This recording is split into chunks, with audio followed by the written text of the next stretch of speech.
No one talks about this part of caregiving, but we should. I was sitting alone at a restaurant, eating dessert.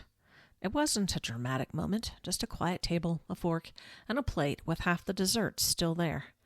And suddenly, I couldn't breathe. Normally, that dessert would have been shared. There would have been a familiar reach across the table, a comment about who was getting the last bite, a rhythm I didn't even realize I relied on. But this time the chair across from me was empty, and the absence landed all at once. I had taken a small break, a necessary one, and in that moment I came face to face with my grief, not in a hospital room or during a crisis, but over dessert. Another time it happened at a movie theater. I went alone. Around me were couples holding hands, leaning into each other, whispering during the previews. I was fine walking in. I was fine buying popcorn, and then the lights dimmed, and I wasn't fine at all. These moments caught me off guard because they weren't supposed to be hard. I wasn't actively caregiving in those moments. I was resting. I was taking a break. I was doing something quote-unquote normal. And yet, that's when it hit. This is the part of caregiving we don't talk enough about. The unexpected weight of reentry. Caregiving has a way of pulling us into survival mode. We adapt. We do what needs to be done. We manage logistics, emotions, appointments, medications, conversations. We become incredibly capable. And then sometimes there's a pause, a break, a handoff, a moment of space. And we assume that stepping back in will be simple, that we'll just pick up where we left off. But that's rarely how it works.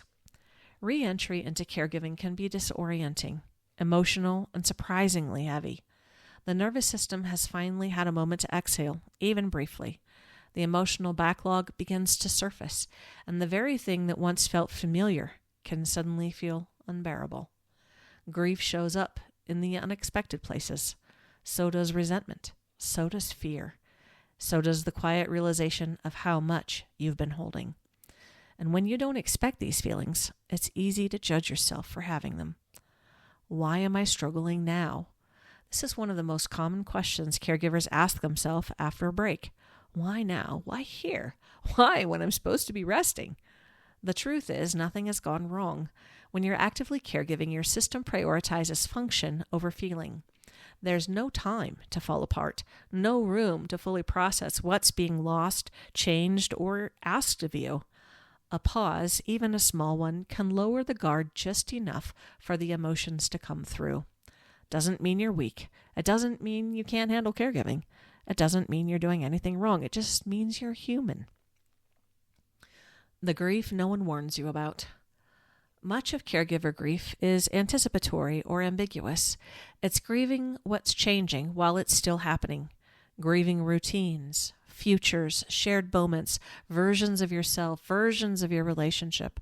And when there's a break, that grief doesn't disappear. It often becomes clearer. You notice the empty chair, the untouched dessert, the missing hand, the way the world keeps moving while your life feels suspended between before and after. This kind of grief doesn't always have language, and because it doesn't fit the traditional narrative of loss, caregivers often carry it silently. But silence doesn't make it lighter. Why re-entry is its own transition. Re-entry into caregiving isn't a return to normal. It's a transition. You are not the same person you were before the break. Your body remembers rest. Your heart remembers what it's like to not be needed every minute. Your mind may be questioning what it can continue to hold. And that tension between responsibility and self, love and exhaustion, devotion and depletion, it can feel overwhelming. Many caregivers expect themselves to re-enter seamlessly. When that doesn't happen, shame creeps in. I should be grateful. I should be able to do this. Other people have it worse. But comparison doesn't heal nervous systems, and should doesn't create capacity. It's important to understand that caregiver re-entry is real emotional transition, not a personal failure. You're not meant to power through this alone.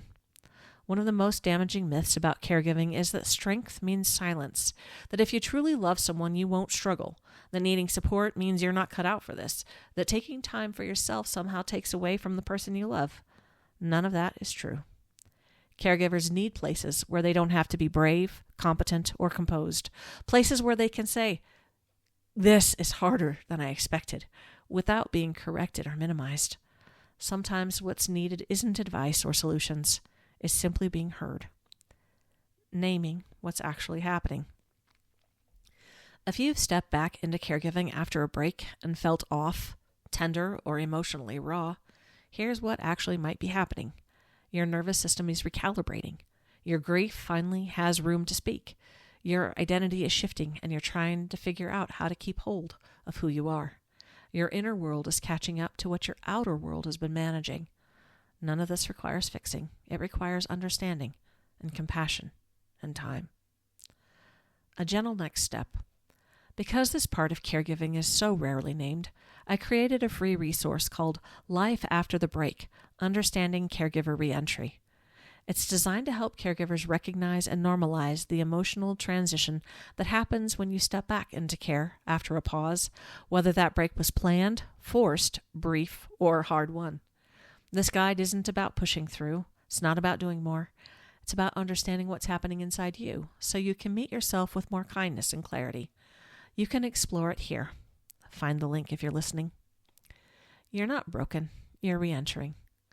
If you found yourself undone by small moments, a dessert, a movie, an empty seat, please hear this.